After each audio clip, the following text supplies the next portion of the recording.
Bonjour à tous, bienvenue dans ce live du jour. J'espère que vous allez bien, vous êtes bien sur psychologue.net. Je suis Charlotte Ferrari, la community manager de psychologue.net et aujourd'hui on va parler de désir notamment dans le couple. Alors la question, la problématique du jour, c'est comment entretenir le désir dans le couple. Oui, c'est une sacrée question. Et pour ça, c'est Florence Poupon qui sera en live avec nous pour répondre à nos questions. Je vais attendre que vous entriez tous. Je vous rappelle, pour ceux qui posent souvent la question, que oui, tous nos lives sont enregistrés. Donc pour ceux qui vont en rater un bout, n'hésitez pas, ou qui vont le rater tout court, si vous voyez ce live, vous le saurez. Donc vous pouvez le retrouver dans le petit onglet des Reels sur notre page Instagram. Voilà, donc sachez que tous nos lives sont enregistrés. Vous pouvez les revoir par la suite quand vous le voulez. Et surtout pour ceux qui préfèrent écouter les audios, donc on a aussi un podcast, n'hésitez pas. On a un podcast sur Spotify, sur Deezer ou encore sur iTunes. On est sur de nombreuses plateformes, donc vérifiez bien. Mais on y est.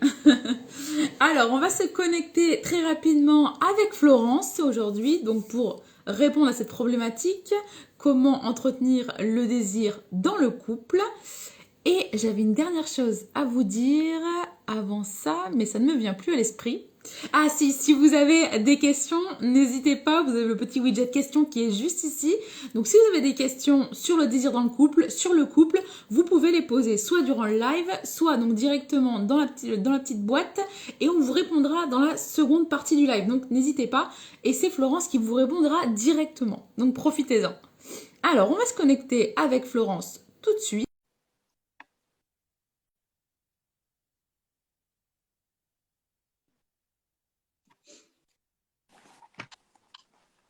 Bonjour Florence, Bonjour Charlotte. Est-ce que comment tu m'entends? vas-tu? Ça va. Est-ce que tu Oui, m'entends bien? ouais, je t'entends très bien. Super. Ok, Donc merci super. Florence. Merci Florence d'avoir accepté de faire ce live avec nous aujourd'hui. On va parler de désir dans le couple. Mais avant de commencer ce live, et comme toujours, je vais te demander de te présenter s'il te plaît Florence. Merci déjà de votre invitation. Donc, je suis Florence Poupon, sexologue, thérapeute de couple, formée aussi à la psychogénéalogie. Donc voilà, j'accompagne des hommes, des femmes et des couples sur toutes les questions liées à la sexualité, au couple, à l'amour, à la relation à soi et à l'autre. Et à cette complexité justement d'être en relation avec l'autre. Et si c'était simple, ça se saurait. Il n'y a pas de recette. Et l'idée, c'est vraiment que chacun, en fait, chaque couple, chaque personne puisse savoir ce qui est bon pour elle, pour lui, et dans son couple aussi, de créer, en fait, d'inventer son couple qui lui convient. Super. Merci, merci Florence. Donc aujourd'hui, on va répondre à cette problématique. Comment entretenir le désir dans le couple? Alors justement, Florence, le désir, c'est quoi? Et est-ce que tu peux nous dire la différence entre désir et libido?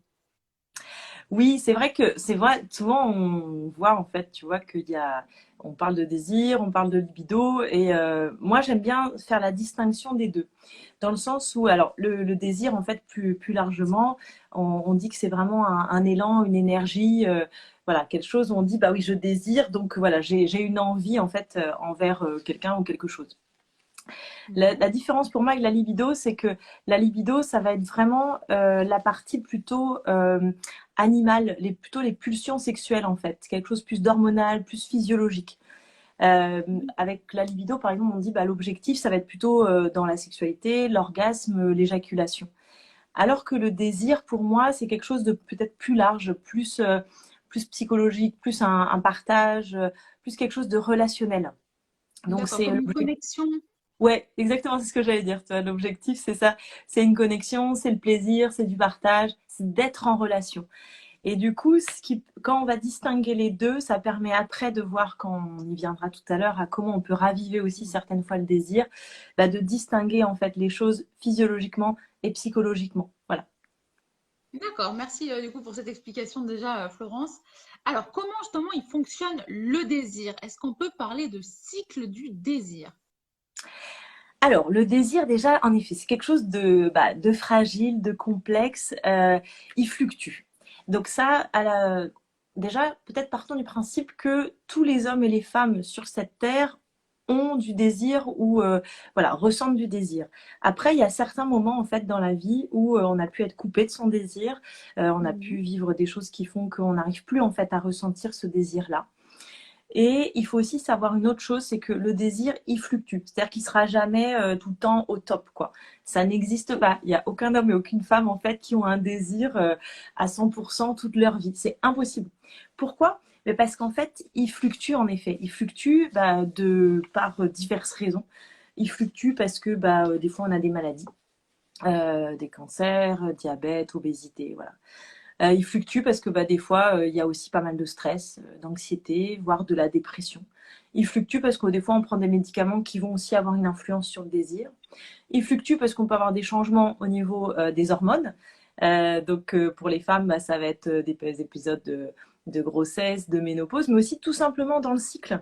On se rend compte, il y a des femmes souvent qui me disent, mais en fait, moi, je me rends compte qu'au moment de l'ovulation, au moment des règles, c'est là où je ressens le plus en fait mon désir pour mon Mhm. conjoint ou ma conjointe. Voilà, ça c'est important. Euh, donc voilà, il y a plein de moments en fait où le désir il va fluctuer, c'est normal. Voilà, c'est hyper important déjà de se dire, vous n'êtes pas anormal si des fois il y a des baisses de désir. Par contre, ce qui peut être intéressant de se questionner, c'est quand cette baisse de désir, elle est chronique, elle dure en fait depuis pour vous longtemps, et voilà. Donc c'est plutôt quand il y en a plus ou qu'il n'y en a pas et que ça dure que là c'est intéressant de pouvoir se poser des questions et du coup pourquoi pas en effet de consulter pour se demander pour voir en effet qu'est-ce qui se passe quoi. Ouais. Et est-ce que c'est la même chose finalement pour les hommes et pour les femmes?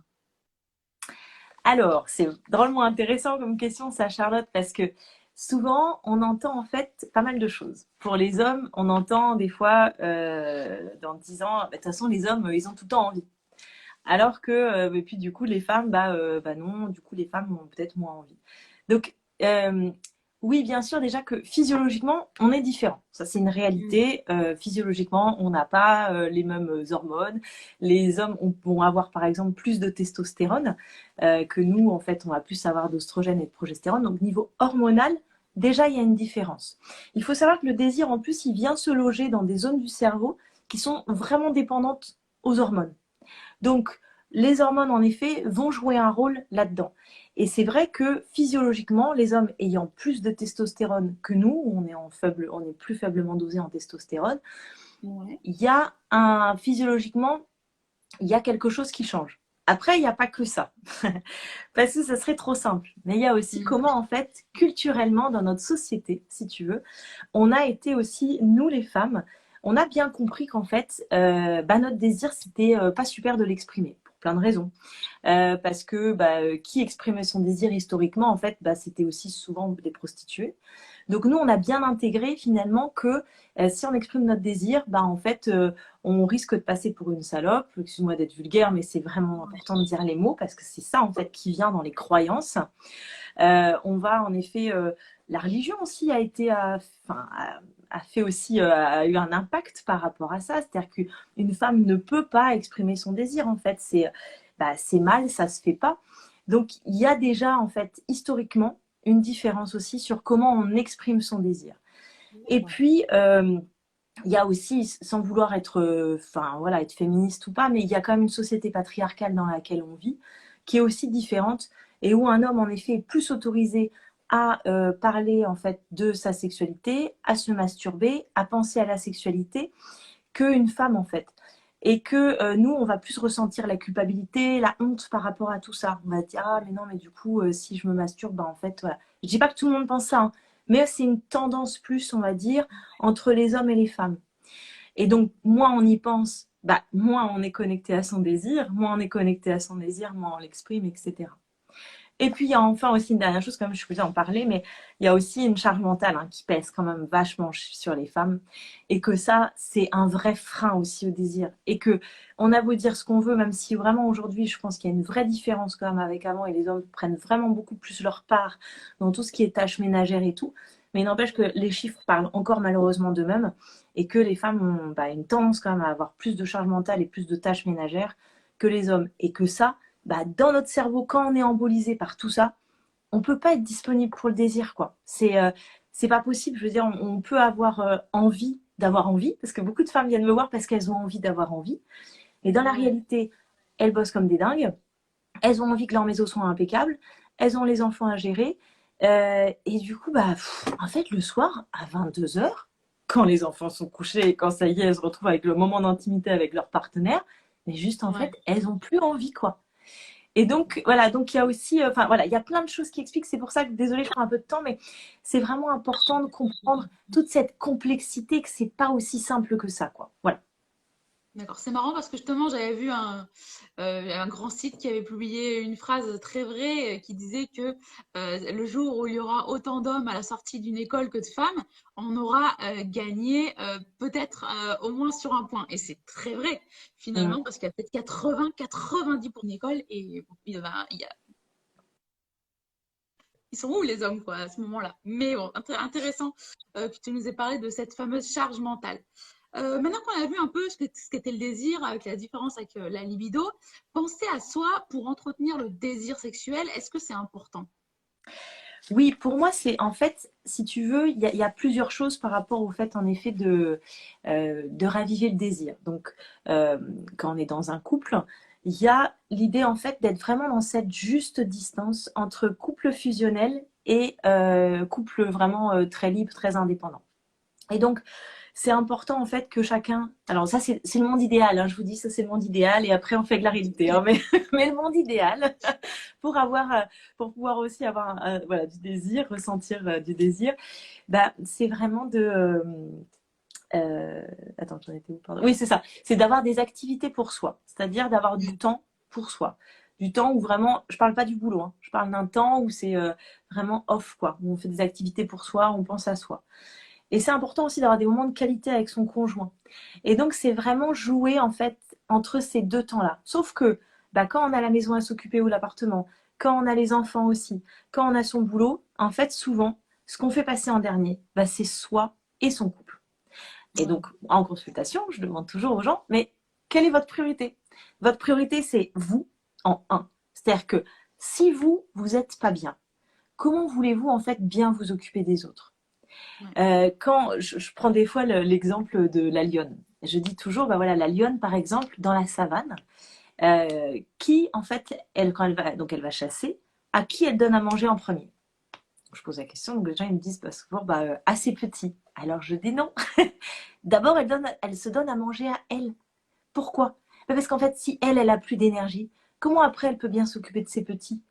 mm, C'est pas possible. Donc c'est juste une petite histoire pour comprendre en fait que la priorité numéro un dans la vie, c'est vous, c'est nous, on est la personne la plus importante au monde. Et si on s'aime pas soi-même, en fait les autres pourront pas nous aimer. Si on s'occupe pas bien de nous, du coup on va toujours être en demande en fait des autres qui vont en fait combler nos manques, nos attentes.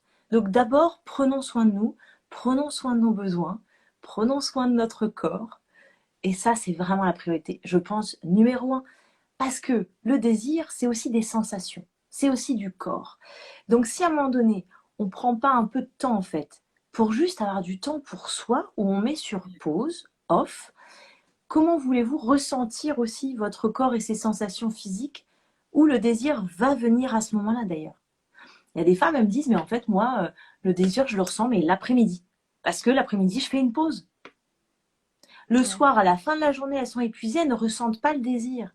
mm, Par contre, à d'autres moments de la journée, oui. Donc là, c'est super intéressant de se dire aussi, justement, euh, voilà, prendre du temps pour soi, ça permet aussi vraiment d'identifier aussi justement quand est-ce qu'on a du désir et que peut-être que c'est pas en fait le soir à 22h, quoi, finalement. ouais. D'accord, d'accord. Merci Florence de nous avoir expliqué un peu tout ça déjà. Alors on a vu qu'à soi, à penser à pas qu'à soi, mais penser à soi, c'est important. Oui, Ça on le répète souvent sur psychologue.net, mais bon, c'est encore du mal à rentrer, donc je pense que on peut encore travailler là-dessus des années. Mais donc c'est bien de le rappeler. Et maintenant, comment stimuler et entretenir le désir dans le couple? alors, là aussi, il y a plusieurs facteurs. Encore une fois, hein, s'il n'y a pas une recette miracle, sinon je pense que je serais riche et j'aurais sorti un bouquin là-dessus. Bon, il y a quelques livres quand même là-dessus hein, qui existent, qui sont vraiment intéressants. Comme Femme désirée d'ailleurs, Femme désirante de Daniel Flomenbaum, L'intelligence érotique d'Esther Perel. Il y a Anna Eril aussi. Enfin voilà, je cite un peu quelques auteurs comme ça. Ils sont sur mon site internet d'ailleurs en bibliographie si vous voulez les retrouver. Mais c'est intéressant aussi parce que la lecture permet d'étayer davantage aussi ce que je vais vous dire là aujourd'hui. Donc Ouais, comment on fait pour... et souvent les Vas-y. personnes demandent des lectures en plus. Elles veulent toujours avoir un Ouais, peu plus d'informations, donc c'est génial. carrément, carrément. Ouais, puis moi c'est des bouquins aussi qui m'ont beaucoup aidé avant que je fasse ce métier-là. Et voilà, donc je trouvais ça aussi inspirant. Je dirais déjà, donc raviver le désir. Donc voilà, prendre du temps pour soi déjà, ça c'est la première chose. De pas en effet être trop fusionnel avec son conjoint, parce qu'à un moment donné, en fait, du coup, le désir, c'est comme le feu. Le feu, en fait, il a besoin d'espace pour vivre, pour être bien enflammé. Et ben le désir, c'est pareil, en fait. Si on est tout le temps collé à l'autre, il n'y a pas de manque, il n'y a pas d'espace. Et donc, le désir, il a besoin, en fait, de manque. C'est Mm. comme ça. D'ailleurs, il y a des personnes, des patientes à moi qui me disaient ça là, ce matin. Bah, quand je pars en voyage, par exemple, une semaine, que je suis pas avec mon mari ou pour le travail ou autre, bah, en fait, je reviens, mais j'ai du désir pour mon mari, quoi. Mm. Parce que justement, il y a eu du manque. Donc, c'est comment dans le quotidien, on peut justement en fait créer des espaces finalement où on peut se manquer et on peut du coup avoir envie aussi de retrouver son partenaire. Moi, je dirais aussi de vraiment d'être attentif à son corps.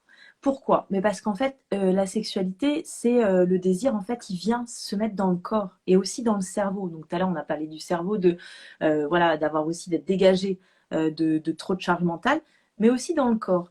Comment en fait vous faites, bon, là, je m'adresse à vous, hein, mais voilà, qui nous écoutez, comment vous faites aujourd'hui, qu'est-ce que vous faites pour votre corps? À quel moment vous prenez soin de votre corps?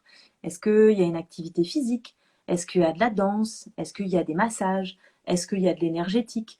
Est-ce que quand vous prenez une douche ou un bain, est-ce que vous prenez du temps aussi pour, voilà, pour toucher ces différentes parties du corps, pour sentir, pour ressentir? Et tout ça, en fait, il y a aussi la méditation de pleine conscience avec les scans corporels aussi qu'on peut intégrer. Mm. Donc quand je prends du temps pour respirer, pour ressentir, ça aussi, ça va permettre en fait de se connecter à son désir. Donc des fois, en fait, on a l'impression qu'on n'en a pas. Mais en fait, si, on l'a, mais on est coupé. J'ai oublié de dire un truc qui est important aussi. Ce qui nous coupe de notre désir, c'est des fois aussi quand il y a des traumatismes. Et que ça, quand il y a eu des traumas, bah là, c'est compliqué parce qu'en fait, il y a des peurs et qui sont complètement, enfin voilà, entendables et normales. Et c'est pour ça que c'est important aussi, je pense, de se faire accompagner quand il y a eu des traumatismes, des abus, des violences, des viols ou autres, de pas rester seul en fait avec ça. Et quand vous êtes prêt, sans forcer, de se faire accompagner, par exemple, voilà, avec qui vous voulez, mais en tout cas, de vraiment travailler ça parce que votre corps, en fait, il est coupé. Et vraiment, je vois, alors je fais ça, mais c'est pas là, hein, mais c'est vraiment au niveau je me lève, mais c'est vraiment au niveau ici. Souvent, les femmes, elles me disent, c'est souvent des femmes, mais qui, voilà, il y a plus, voilà, non, bref, elles me disent, je suis coupée au niveau du bas du ventre. Donc là, en Ouais. fait, le désir, bah, il peut pas circuler, quoi.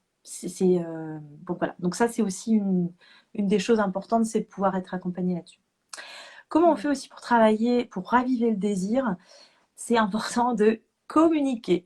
Alors voilà, je ne vous apprends rien, hein. Communiquer, c'est comment est-ce que je peux vraiment bah déjà avoir conscience de ce qui se passe en moi. Donc qu'est-ce qui se passe en moi? Est-ce que là je suis heureuse? Est-ce que je suis triste? Est-ce que je suis agacée? Comment je peux du coup le communiquer à l'autre, à mon partenaire, à ma partenaire, en lui disant, mais écoute, là en fait, je t'aime beaucoup et ça n'a rien à voir avec toi, mais juste en fait, ce soir je suis fatiguée et du coup, j'ai pas forcément envie de sexualité, peut-être pas envie de pénétration, mais par contre, j'ai envie qu'on passe un temps ensemble, de connexion, d'intime. J'ai envie d'être proche, j'ai envie qu'on se fasse du corps à corps. Et ça, vous voyez, ça c'est tout bête, mais de dire ça, bah, l'autre en face, bah, il se sent pas frustré, il se sent pas rejeté, il se sent aimé, désiré. Et du coup, la femme, bah, elle se sent moins coupable aussi parce qu'elle se dit, bah, en fait, qu'est-ce que je veux. Parce que des fois, souvent, la femme se sent coupable aussi de dire, voilà, en fait, bah oui, ce soir, j'ai encore pas envie. Alors, soit qu'est-ce que j'invente pour bah, éviter, soit bah, je vais dire non, mais en fait, j'ai toujours l'impression de voir celle qui dit non. Et ça, c'est vraiment important aussi des fois. Alors, j'insiste bien, soyons bien clairs. Je ne dis pas qu'il faut se forcer, jamais, évidemment, hein. Par contre, des fois, Les femmes, nous, on a plus de désir, ce qu'on appelle un désir réactionnel. Je fais la distinguo. On a du désir spontané et du désir réactionnel dans la vie. Le désir spontané, bah, c'est en fait, vous, voilà, je sais pas, vous croisez quelqu'un dans la rue, tout de suite, en fait, ça vous donne envie, vous avez envie, vous ressentez du désir. Vous avez aussi votre imaginaire, vous lisez un livre, en fait, érotique, hop, désir spontané, vous regardez votre partenaire à côté, vous avez envie, quoi. Le désir, il est spontané. Le désir réactionnel, on ressent pas ça. On ressent pas à l'intérieur de soi, dans son corps, on se dit, bon, ouais, non, on se sent plutôt fatigué, on n'a pas spécialement envie. Par contre, quand notre partenaire va venir nous faire un massage, va nous dire des mots doux, voilà, va nous proposer, peut-être nous offrir un cadeau, va nous proposer de partir en voyage, tout ça, ça va ouvrir quelque chose en nous.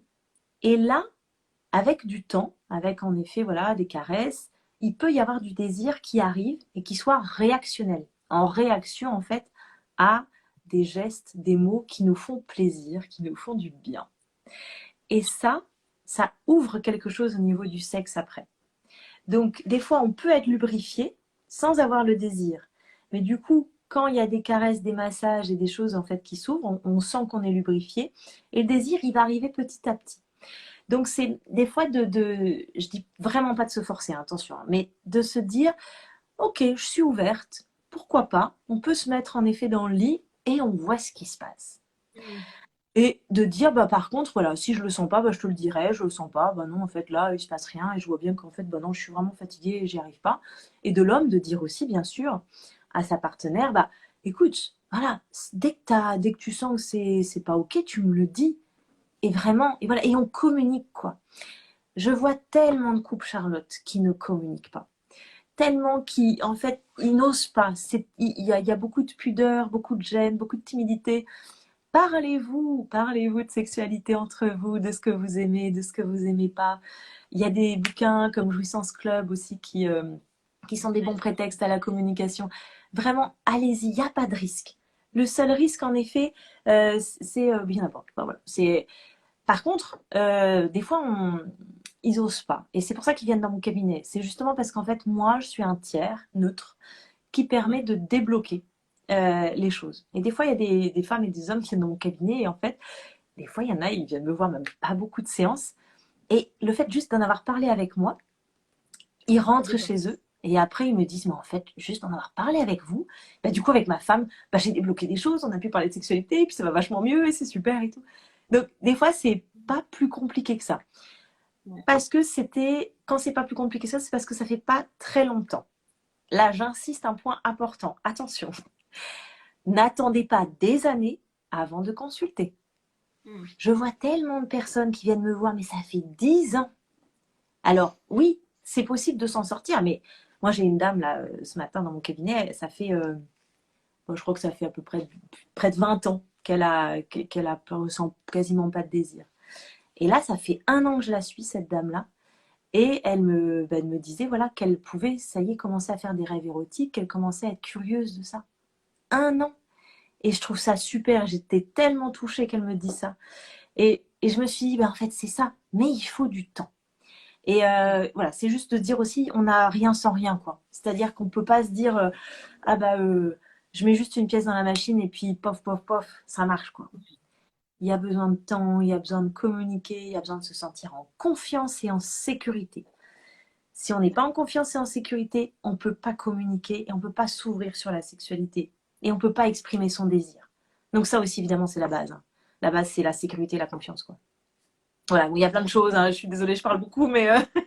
Pas de souci, pas de souci. On est là pour ça, Florence, justement, aller au fond des choses et comprendre un peu mieux comment ça se passe et comment débloquer tout ça. Maintenant qu'on a vu comment stimuler et entretenir le désir dans le couple, alors si on a une solution pour le retrouver. Alors, ça a coupé, Charlotte. Tu dis quelles sont les solutions, c'est ça? Oui, quelles sont les solutions pour retrouver son désir, finalement, s'il est en berne?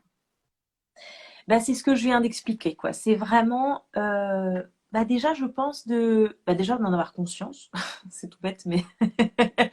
Comme tout problème dans la vie, si à un moment donné, bah, on n'en a pas conscience, ça peut pas bouger. Donc déjà, première chose, en avoir conscience. Deuxième chose, en effet, bah, moi, je pense en parler, vraiment. que ça, d'en parler.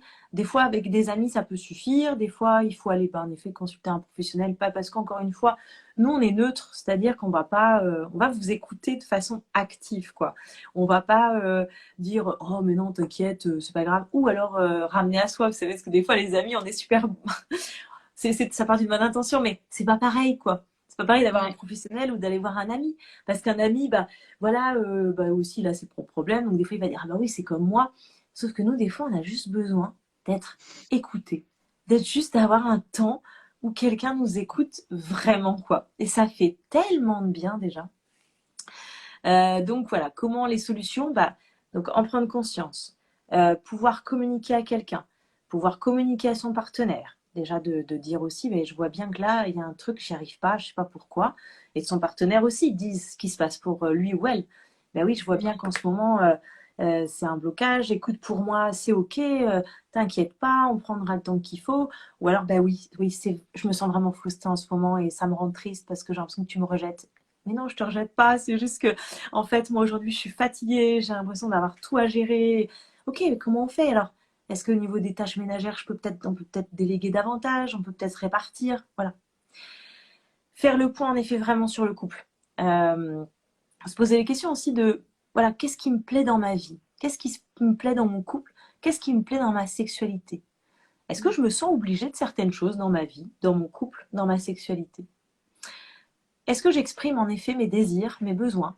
Vous savez, travailler sur le désir qui est en berne, c'est aussi travailler avant tout sur le désir de vie. Qu'est-ce qui nous redonne du désir dans cette vie? Qu'est-ce Mm. qui fait que je suis en vie? En deux mots, en vie, voilà. Qu'est-ce qui fait que j'ai des envies? Qu'est-ce qui fait que je suis en vie? Comment je me sens vivante à l'intérieur? Comment je me sens une personne en effet désirée, désirante, désirable? Et ça, c'est plus large que la sexualité. Ça touche à ce qui est vivant en nous. Qu'est-ce qui fait que le matin, en fait, je me réveille et je me dis, ouais, c'est chouette là, je suis contente, j'aime bien ma vie en ce moment. Ou qu'est-ce qui fait que je me lève et je me dis, encore une journée de plus, j'en peux plus là, j'en suis fatiguée, j'en ai marre, je suis triste, c'est dur ce qui m'arrive en ce moment. Donc, vous voyez, tu vois, c'est ça quoi. Est-ce que je prends du plaisir dans ma vie? Qu'est-ce qui me donne du plaisir dans ma vie? Est-ce que c'est justement quand je suis avec des amis? Est-ce que quand je suis avec mon conjoint, qu'est-ce qui fait qu'avec mon conjoint je prends du plaisir? Comment on peut développer ça? Voilà. Et en effet, est-ce que je suis focus vraiment voilà, sur mes désirs aussi? Ou est-ce que je suis plus focus sur l'autre? Voilà. Donc ça aussi, c'est des questions à se poser, je trouve, qui sont intéressantes. Un truc aussi qu'on n'a pas beaucoup parlé, c'est travailler sur l'imaginaire érotique. On parle des fantasmes des fois, et c'est aussi s'autoriser, quand tout à l'heure je parlais des rêves érotiques, ça en fait partie. C'est comment on peut s'autoriser à avoir des pensées, à imaginer en fait aussi des choses. Donc souvent les femmes, elles vont aimer plus les livres, les audios. Les hommes, du coup, vont plus aller vers du porno. Le porno, je pense qu'il faut pas diaboliser le porno encore une fois.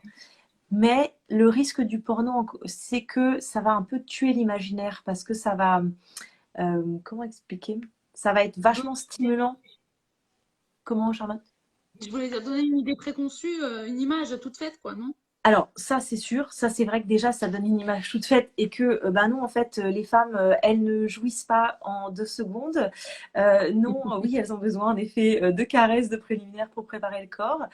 Oui, elles ont besoin d'une stimulation externe du clitoris parce que ça aussi, ça, c'est quand même, il y a besoin d'éducation sexuelle chez les hommes et chez les femmes. C'est-à-dire que, moi, j'aime bien le répéter, je vous le répète, 6% des femmes auront un orgasme uniquement par stimulation interne du clitoris, c'est-à-dire que par la pénétration vaginale.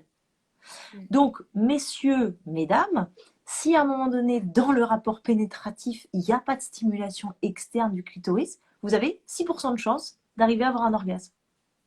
Donc, Ça, ça- voilà. Donc, c'est important de le dire. Disons on est après le désir, puisque le désir, c'est avant, du coup, l'excitation. Hein.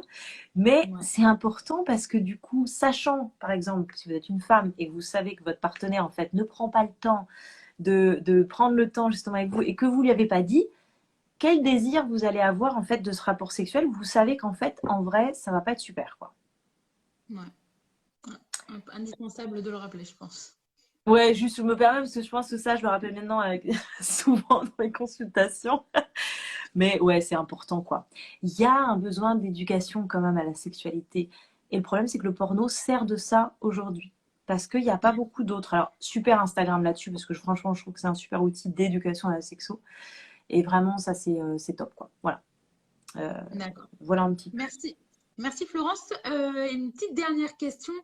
J'en profite dans ce pack de questions, de premières questions. C'était finalement, est-ce qu'il y a un type de thérapeute qu'une personne peut aller consulter dans ces cas-là?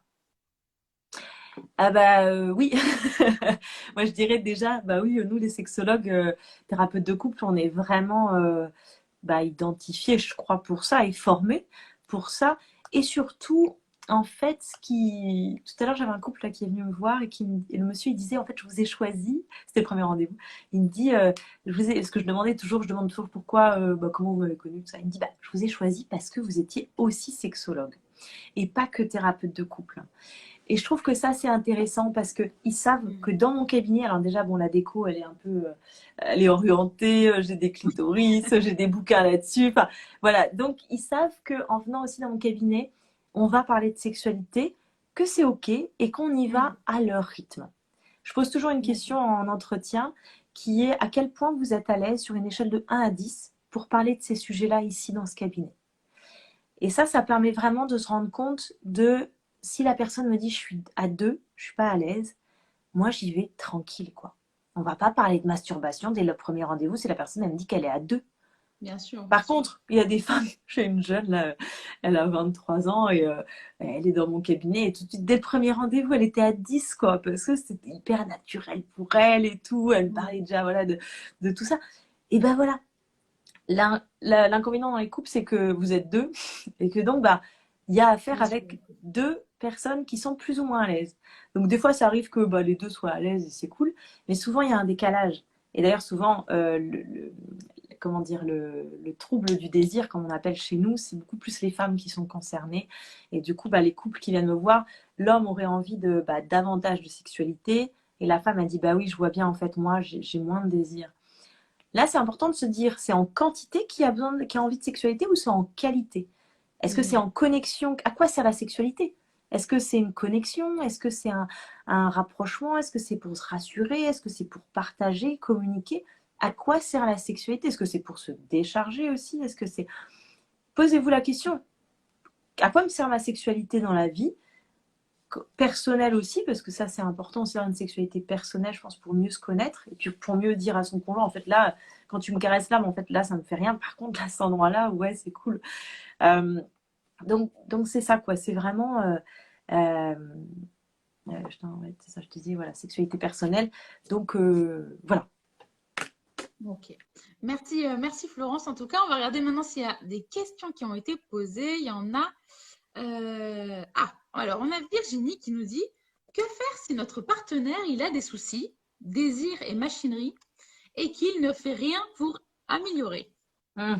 Et oui, alors ça c'est compliqué parce qu'on ne peut pas faire à la place de l'autre.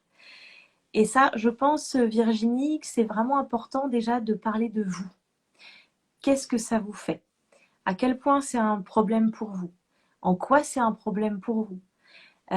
Si ça continue, c'est quoi le risque en fait dans la relation?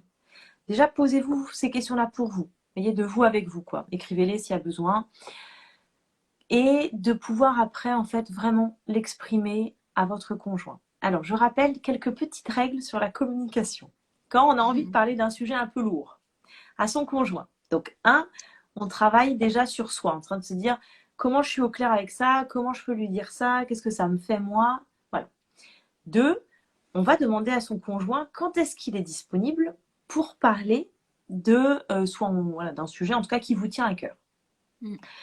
3, le faire donc dans un espace-temps, à un moment de la journée et dans un lieu qui convient aux deux. Il y a des gens, ils veulent pas parler dans leur maison parce qu'ils disent, bah en fait non, c'est, je sais pas, je vois à chaque fois des trucs du coup qui chez moi c'est trop, voilà, ça me rappelle trop de choses, je veux pas, ou je veux pas la chambre, ou peu importe. Donc trouver un temps et un moment où les deux soient disponibles pour parler. Une fois que ça c'est fait, parlez de vous Virginie, parlez de, ben voilà, ce que ça vous fait. bah, tu vois, en fait, quand je vois que t'as, du coup, on fait moins l'amour, par exemple, on fait l'amour qu'une fois par mois et que bah, je vois que au bout de 3 minutes, bah, du coup, t'éjacules.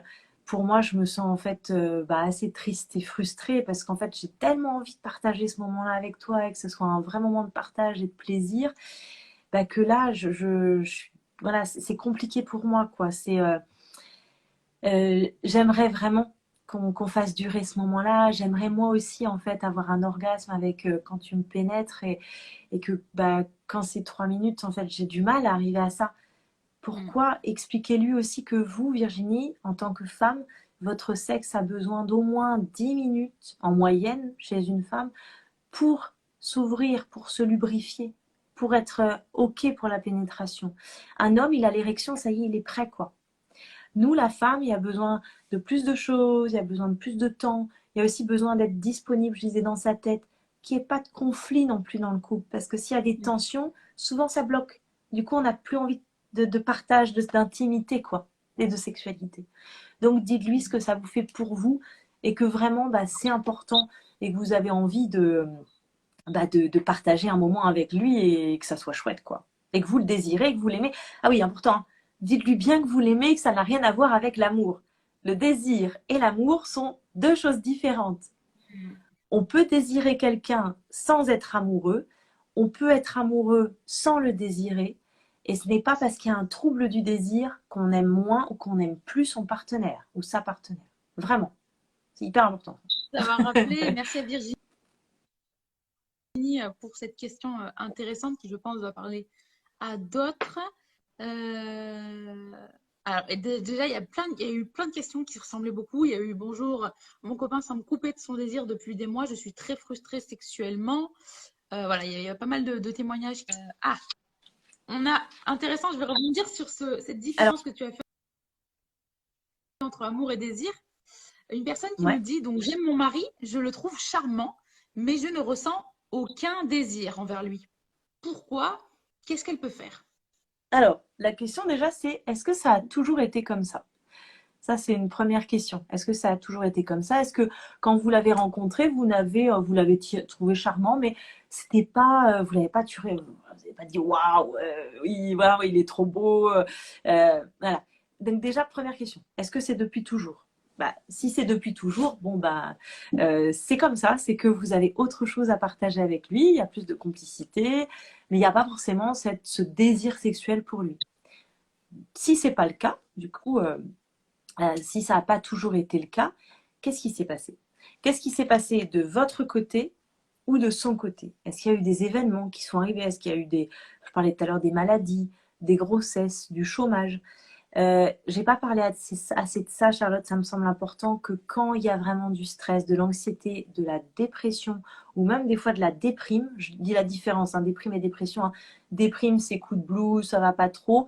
Dépression, c'est maladie psychiatrique. Je n'arrive pas à me lever en fait le matin, je vois tout en noir, voire j'ai des idées suicidaires. Donc là, c'est différent, hein. Voilà. Donc il y a le médecin qui va vous aider à différencier les deux, votre médecin généraliste ou un psychiatre, ou un psychologue. Mais voilà. Donc, est-ce qu'il y a eu un événement qui a fait que justement ce désir s'est arrêté en fait pour vous? Euh, Est-ce qu'il y a des douleurs? Est-ce qu'en effet il y a eu, voilà, est-ce qu'il y a eu aussi, j'en parle, je n'ai pas parlé, mais infections urinaires à répétition aussi ou mycoses qui sont arrivées, et que du coup bah, ça vous a un peu coupé votre désir. Voilà. Qu'est-ce qui s'est passé? Une fois que vous avez identifié les facteurs, bah, du coup après on peut voir, mais déjà c'est ça les premières questions à se poser. Mais c'est ce qu'on fait nous en consultation en fait, clairement avec les patients et les patientes quoi. C'est qu'on va du coup faire une grosse anamnèse, une séance en fait où on va identifier justement tous les facteurs pour ensuite pouvoir cibler l'accompagnement. Si la personne me dit bah oui en fait j'ai un cancer du sein et j'ai plus de désir, bah oui là c'est sûr que du coup c'est pas la même chose que si elle me dit bah oui du coup je suis au chômage ou il y a rien de spécial, mais en fait j'ai été éduquée dans une famille hyper Ouais. tradie, la sexualité c'était hyper tabou, voilà, donc je suis un peu coupée parce qu'en fait pour moi ça ne peut pas quoi, une femme qui désire, et ben c'est en effet, j'ai l'impression d'avoir mon père là au-dessus qui serait là avec la petite voix qui dirait mais non mais pour qui tu te prends, c'est quoi cette fille de petite vertu là qui aime la sexualité, ah non ma fille, voyez, parce que c'est ça les croyances limitantes, hein. Et ça empêche aussi drôlement la sexualité. Et du coup, le désir, quoi. Merci Florence. Oui, On je va encore rebondis juste sur le traitement médicamenteux, Charlotte, hein, vraiment. Il y a oui, des traitements médicamenteux. Et là, parlez-en à votre médecin. Si vous voyez qu'il y a un trouble du désir suite à un traitement médicamenteux, parlez-lui en. Parce que lui, il ne peut pas deviner. Donc, dites-lui, écoutez, moi, je ressens que j'ai moins de désir là, avec ce traitement-là. Est-ce qu'on peut éventuellement modifier? Le faites pas tout seul, évidemment. Hein, faites jamais d'automédication. Mais parlez-en à votre médecin. C'est possible des fois d'avoir d'autres traitements et franchement, ça change la vie, quoi. Voilà. C'était juste un petit point parce que j'ai vu qu'il y a une question là-dessus. merci pour cette petite aparté. Alors, on a Miss Fashion, intéressant, parce qu'on repart sur les sites porno, on n'a pas trop parlé. Miss Fashion qui nous dit un homme en couple avec une jeune femme très désirable, mais lui semble très accro aux sites porno.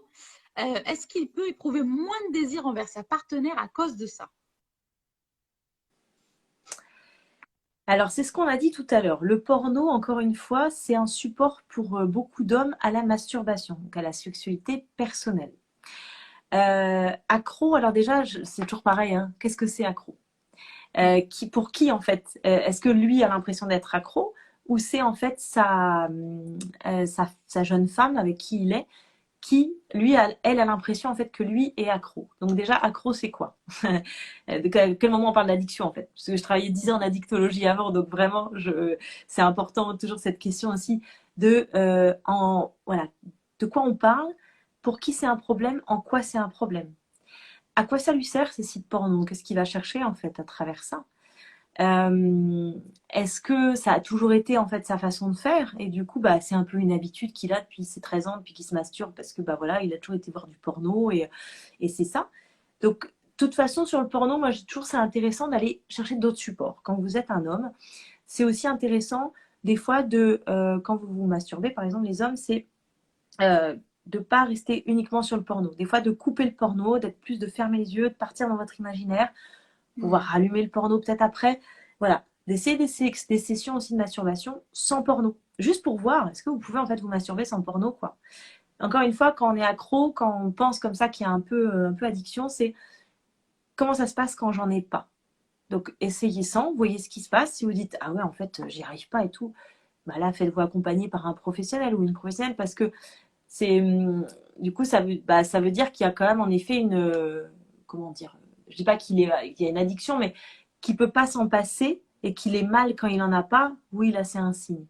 Après s'il a eu cette habitude là bah voilà les habitudes ça se change et ça c'est ok et en effet il a pu oui là ça serait voilà je pense que là c'est bien de pouvoir consulter sur des trucs comme ça parce que ça demande à aller creuser un peu plus mais ce qui est sûr, c'est que le porno, attention à pas être que là-dessus, quoi. C'est plus ça. Et puis parce qu'on est que sur du visuel. Le désir, il a besoin des 5 sens. On n'en a pas parlé tout à l'heure. Hein. Le VACOG, hein, le visuel, l'auditif, le kinesthésique, l'olfactif, le gustatif. Donc la sexualité s'appuie sur ces 5 sens-là. Et donc le désir aussi va être sur ces 5 sens-là. D'où l'idée tout à l'heure, on parlait du corps. Hein. Mais c'est ça, quoi. Donc le porno, il n'active que le visuel et l'auditif aussi éventuellement, mais surtout le visuel. Donc c'est restrictif en fait dans la stimulation, quand on parlait de stimulation imaginaire aussi tout à l'heure, c'est que un des sens quoi. Donc amusons-nous à être sur d'autres sens aussi. Bien sûr. Merci Florence. On va faire une dernière question. Je voulais arrêter là, mais j'ai eu une question que je pense intéressante parce que la personne est un peu en détresse. C'est Kikou Rococo qui nous dit avez-vous déjà eu une consultation de couple où il n'y a plus de relation sexuelle depuis 6 ans? Est-ce que Oui. c'est récupérable? Alors j'en ai eu et j'en ai un là que j'accompagne actuellement. Ça fait 5 ans qu'ils en ont plus. Ça fait 5 ans. Alors je dirais que dans la vie pour moi tout est possible. J'ai une tendance, je suis peut-être naïve, vous allez trouver, j'en sais rien. Mais je crois que, sinon je ne ferais pas ce métier-là en même temps. Mais oui, je crois que tout est possible. La question vraiment, c'est, encore une fois, qu'est-ce qui fait qu'il n'y a plus de relations sexuelles depuis 6 ans en fait? Alors, c'est possible. Il y a à peu près 10% de personnes aussi qui sont asexuées. C'est-à-dire qui n'éprouvent pas de désir. On n'en a pas parlé, mais ça c'est important. Qui n'éprouvent pas de désir et c'est ok pour eux et pour elles. Et ben, l'important c'est que l'autre, son partenaire aussi, soit OK avec ça. Mais si les deux, déjà, sont OK sur le fait qu'il n'y ait pas de relation sexuelle dans un couple, bah, tant mieux, je veux dire, j'ai envie de dire, il est où le problème? Souvent, bien malheureusement, c'est qu'il y en a un qui a envie et l'autre n'a plus envie. Donc ça, voilà. Mais si les deux n'ont pas, déjà, ça, pour moi, c'est pas un problème. À partir du moment où les deux sont d'accord, voilà. On a le droit de ne pas avoir de relation sexuelle dans sa vie, c'est OK. Hein. Euh, Après, en effet, c'est récupérable. Oui, ça demande pour moi, je pense par contre, un travail d'être accompagné, pour le coup. Parce que ça fait 6 ans, quoi. Donc quand ça fait longtemps, bah, les choses se sont un peu installées. Et donc ça va demander ouais, un petit travail, je pense, individuel ou de couple. Mais pour voilà, en effet, comprendre qu'est-ce qui s'est passé et comment petit à petit vous pouvez reprendre une intimité physique. Euh, voilà, on va pas vous dire en tant que sexologue, enfin j'espère, allez-y, voilà, faites l'amour et vous verrez. Non, non, tranquille, on y va. On va peut-être. Est-ce qu'il y a du toucher déjà dans ce couple-là? Est-ce que vous vous tenez la main? Est-ce que vous faites prenez dans les bras? Est-ce que vous êtes, est-ce que vous pouvez vous caresser? Est-ce que vous pouvez faire des massages? Donc, oui, tu vois, c'est Charlotte, c'est aussi comment on va nous travailler. Déjà, en fait, voir quel est l'existant, qu'est-ce qui se fait, comment communique ce couple, c'est quoi ce couple-là, voilà. Et après, du coup, on propose nous aussi des solutions, mais qui sont adaptées à chaque couple. J'ai pas des solutions clés en main en disant alors vous, ce couple, c'est ça. Non, c'est on fait de la dentelle, quoi. Hein, c'est au cas par cas. D'accord. Merci, merci Florence pour cette explication. Il y avait d'autres questions, mais malheureusement, on n'aura pas le temps de les faire. Mais n'hésitez pas à parler directement avec Florence sur son compte Instagram. Si je ne me trompe pas, des mots et du sexe, tout se tient. Donc n'hésitez pas, vous pouvez lui parler directement sur son page Instagram et lui poser vos questions. Florence, Exactement. je sais pas si tu avais autre chose à rajouter, un message à faire passer aujourd'hui ou pour parler de ton cabinet. Bah ouais, non, voilà, je reçois des consultations donc à mon cabinet au Havre en Normandie et aussi en visio pour des rendez-vous individuels ou de couple. Et c'est juste envie de dire, bah, prenez soin de vous en fait.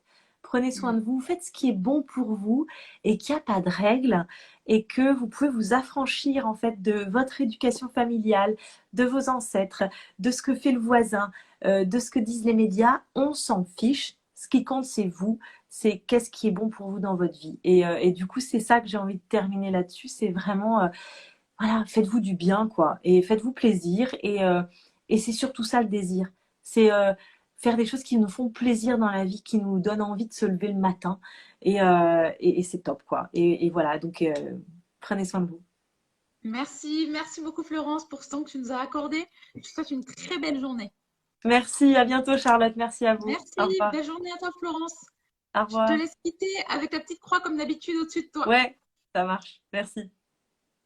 Belle journée Florence. Bonne journée. Merci beaucoup à tous d'avoir été présents, d'avoir posé vos questions. Oui, vous m'aviez demandé si on pouvait échanger les rôles avec Florence, mais non, c'est pas possible.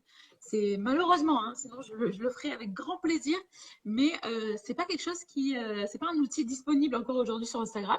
J'espère que un jour ce sera disponible parce qu'effectivement ce sera beaucoup plus simple.